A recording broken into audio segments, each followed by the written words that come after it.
The roast was dry. Not bad, just overambitious. Raya had tried to replicate some recipe from a travel show, and now it sat untouched on the edge of my plate, glistening with effort, but missing something simple, like salt, like warmth. Across the table, Grant was refilling glasses, trying too hard to keep things light. I'd brought a bottle of wine, mid-range polite, but Raya made a show of replacing it with something French and chilled. Her mother had gifted it, she said, as if the label mattered more than the gesture. Dinner moved slowly, the kind of slow that happens when everyone's performing. Raya talked about branding followers, her new personal wellness page.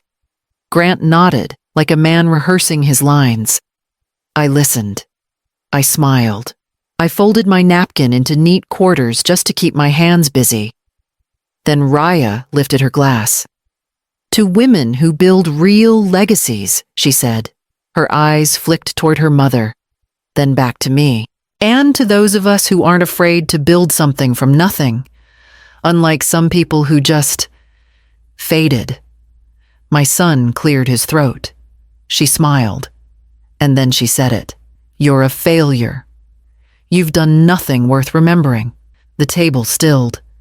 Even the baby in the high chair paused mid-squirm, as if sensing the air shift.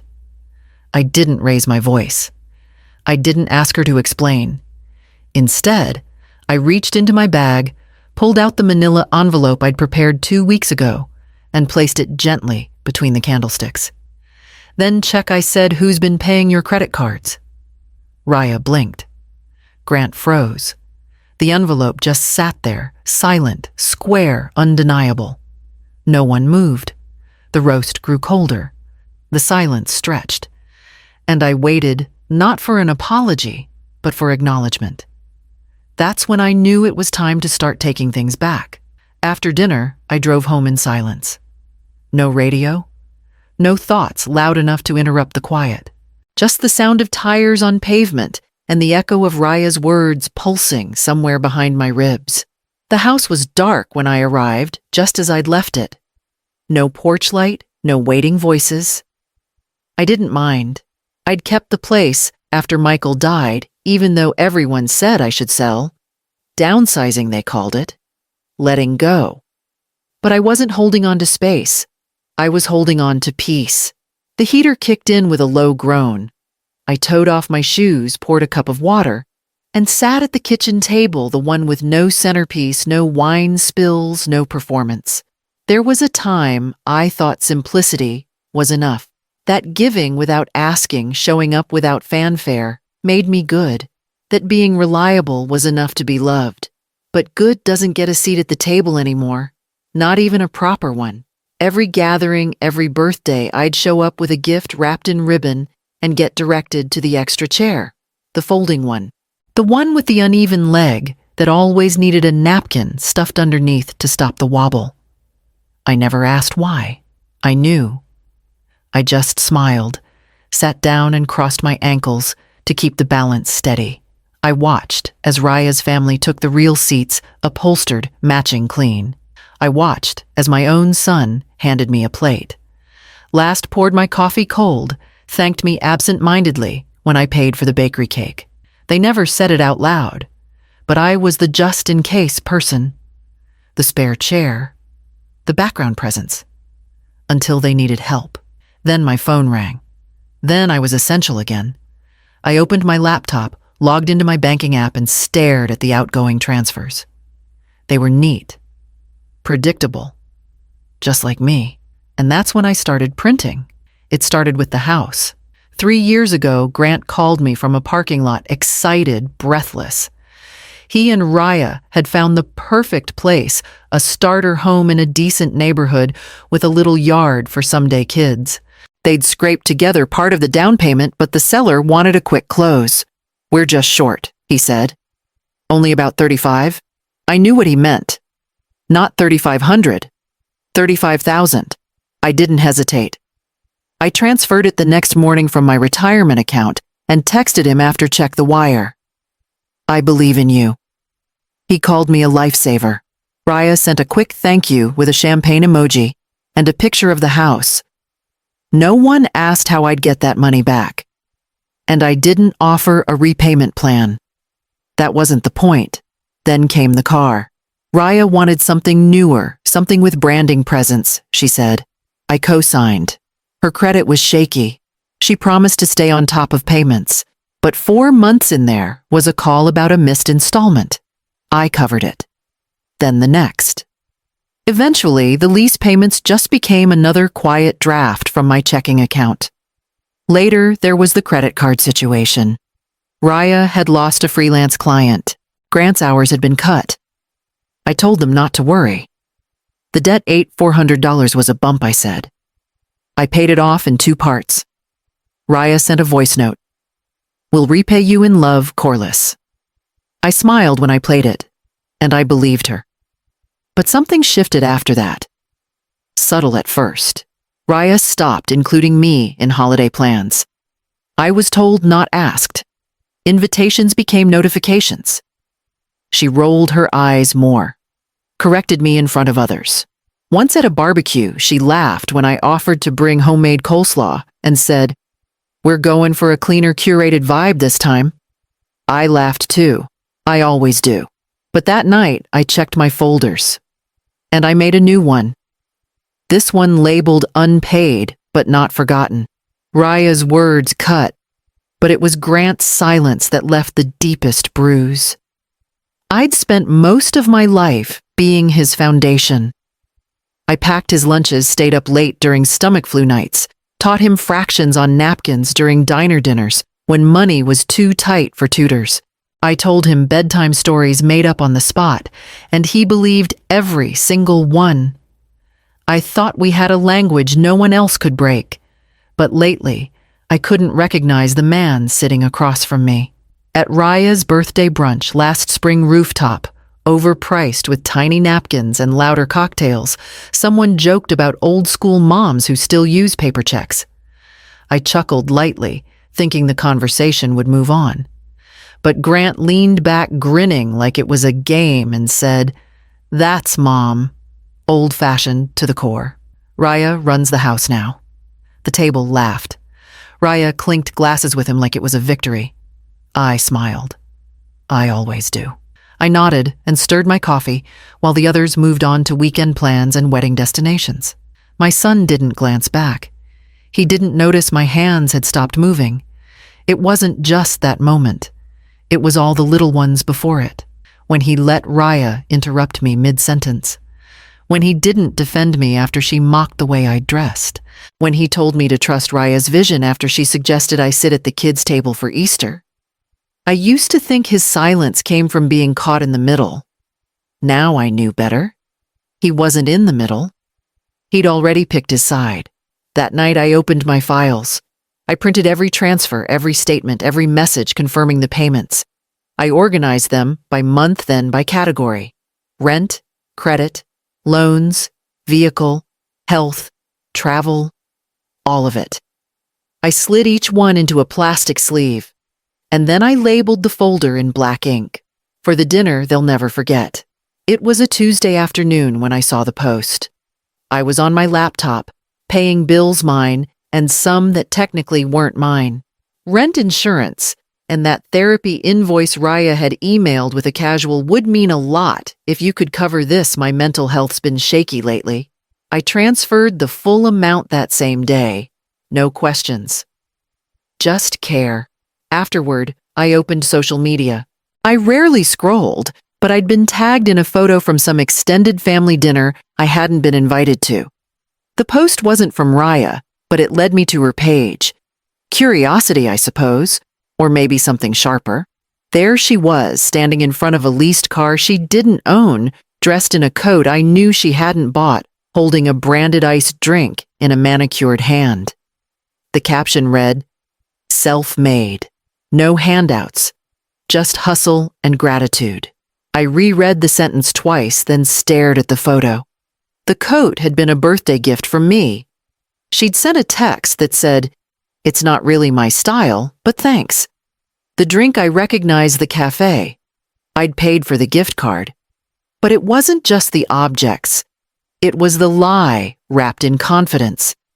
She had built a persona on borrowed funds and quiet giving my giving. And now she wore my sacrifice like a costume and called it ambition.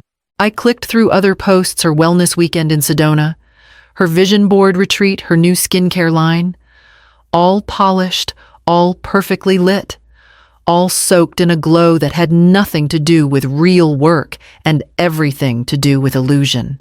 She had never mentioned my name, never once thanked the hands holding her up while she stood so high above me. Something inside me pulled taut. Not anger, not yet, but a clarity that felt sharp in my chest. I closed the laptop, reached for the folder on the counter, and added a copy of the most recent clinic receipt. It slid in next to rent and car payments, like another page, in a report that was writing itself. The ring was big, not elegant, just big. A cushion-cut diamond sitting in a halo of even more diamonds, sparkling beneath a filter on Raya's engagement post. The caption read, "Round 2. Bigger, better forever." I didn't know there had been a round one. Grant texted me a few hours later. "Big news," Raya said. "Yes. We're doing a small destination thing, super curated, super intimate. We'll fill you in soon." I waited for the call that never came. Instead, the following weekend I was seated at their kitchen island with a cup of tea I hadn't asked for, listening, as Raya scrolled through her Pinterest board and listed off vendors. "The catering will be around 30, she said.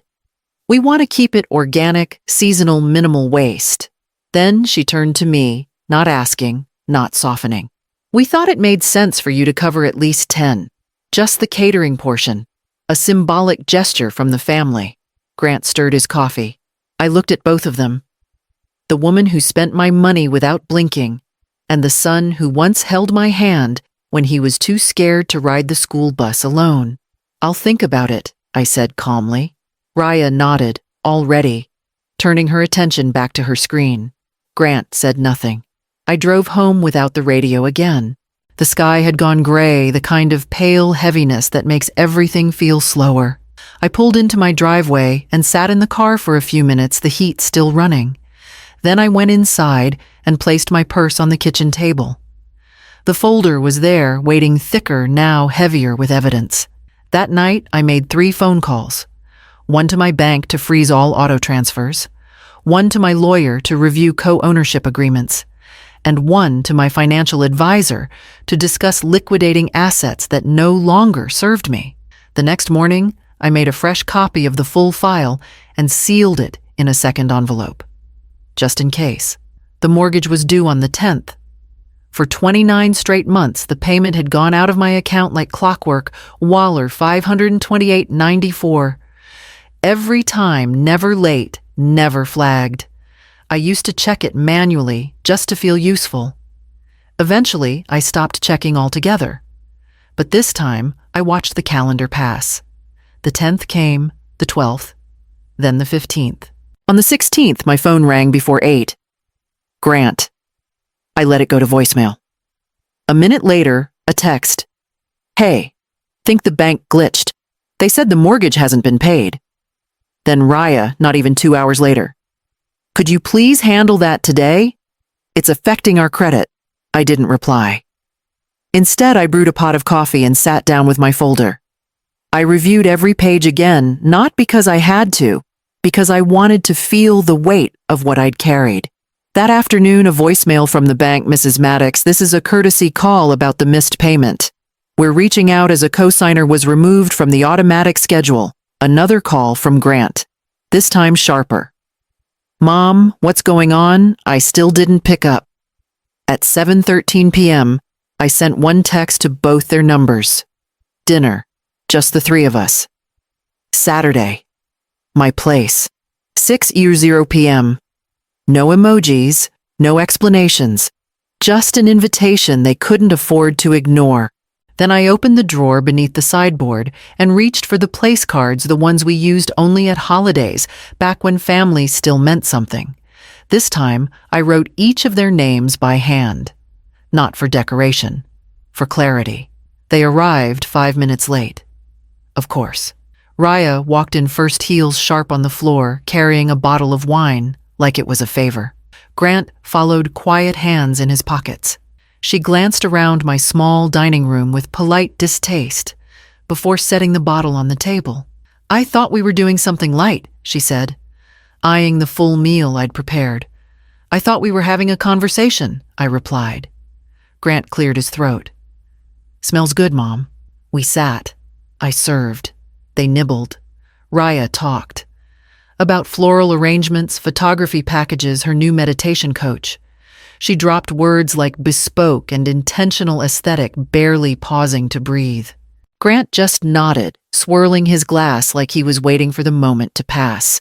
I let her finish her monologue about sustainable linen napkins before I spoke. "Raya," I said evenly, "you once called me a failure, that I had nothing to show for my life." She blinked, then smirked. "I think you're reading too much into a joke." I stood up, reached for the leather case beside my chair, and unzipped it. "I'm not here for jokes." I opened the folder. The first document landed between the bread plate and her wine glass. Then another. And another. Bank transfers, loan confirmations, credit card payoffs. Printouts of emails asking for help. Screenshots of Venmo requests. Medical receipts. Car payments. Mortgage logs. 3 years of financial lifelines. Silent. Steady. Unthanked. Grant leaned forward, eyes scanning the pages. His mouth opened, then closed. Raya stared, her jaw stiffening, her cheeks flushing deeper with each thud of paper on wood. "You've built a lifestyle on my bank account," I said, my voice low but clear. "Every trip, every bill, every convenience you've paraded as self-earned, it came from me." Grant pushed back his chair slightly. "I didn't know." "No," I said. "You didn't ask." I reached into the folder again, pulled out one final sheet, and slid it across the table, my name beside the original house deposit. Her signature on the car lease. Neither of them moved. Neither of them spoke. And I still had more pages left. Raya's hands trembled as she picked up one of the statements. Her eyes darted across the page like she was searching for a loophole, something she could deny or twist. But numbers don't lie. And neither did the dates or the account names. Tears welled in her eyes, but I waited. I wasn't cruel. I was just done. Grant finally spoke. "I didn't know it was this much. Mom, we thought it was just help. Family help." "No," I said softly. "I offered help. You demanded a lifestyle." He looked like a child again in that moment, lost trying to piece together a version of reality where none of this was his fault. "I never asked for Raya," began, voice tight. "You never had to." I cut in. "You expected it. You built your life around it. And now that ends." Raya's voice cracked. "So what, you're cutting us off?" "No," I replied. "I'm reclaiming what's mine." I pulled out the final document, a notarized letter confirming the revocation of my financial support, the freeze on shared accounts, and the initiation of legal steps to reclaim my portion of the condo they thought they owned outright. Grant went pale. "You're taking the condo, I'm taking back my name," I said, "and everything attached to it." He opened his mouth again, but this time I didn't wait. I stood, smoothed my napkin on the table, and looked them both in the eye. "You don't get to insult me with one breath and cash my help with the next." Raya pushed her chair back violently. "You're ruining everything. You think this makes you noble?" "No," I said, picking up the now empty folder. "It makes me free." I walked to the door and opened it. "I suggest you both leave before you say something else you'll regret." They stood, slowly stunned, into a silence I hadn't seen in years. And when they were gone, I closed the door behind them and locked it quietly, without drama. Like turning a page I'd waited far too long to finish. The mornings are quieter now. My condo faces east, and the sun finds me early, just the way I like it. I sit on the balcony with a cup of coffee and no one else's needs tugging at my sleeve. The deed is in my name. The bills are mine, and mine alone. Every corner of this space echoes only with my choices, not the weight of someone else's expectations. I still hear from Grant occasionally. The calls are softer now, less entitled. Sometimes he asks how I'm doing. Sometimes he doesn't say much at all. I can hear the strain behind his voice, the way reality has pulled the rug out from under him. I don't interrupt. I let the silence sit. Raya doesn't call. I suspect her pride is still licking its wounds. They moved into a smaller place 2 towns over, sold the car I once helped fund, canceled the wedding. Grant never said why. He didn't have to. I'm not angry. Not anymore. What I feel now is something cleaner than that. Not victory, just clarity. A life returned to me one quiet decision at a time. This morning, I opened my side drawer and pulled out the folder. The same one I used to carry with quiet hands and heavier heart. It's lighter now. Only one sheet of paper left to file.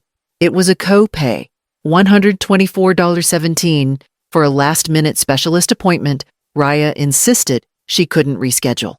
She had emailed me late at night, full of anxiety and excuses. I paid it. Not because I owed her anything, but because I hadn't yet drawn the line. Now I had. I slid the paper into a new pocket in the back of the folder and wrote in thick black pen across the tab, "Paid in full." Not just the money. The silence. The years. The seat no one wanted. I folded the folder closed, placed it back in the drawer, and picked up my coffee. The sun had risen higher now, and so had I.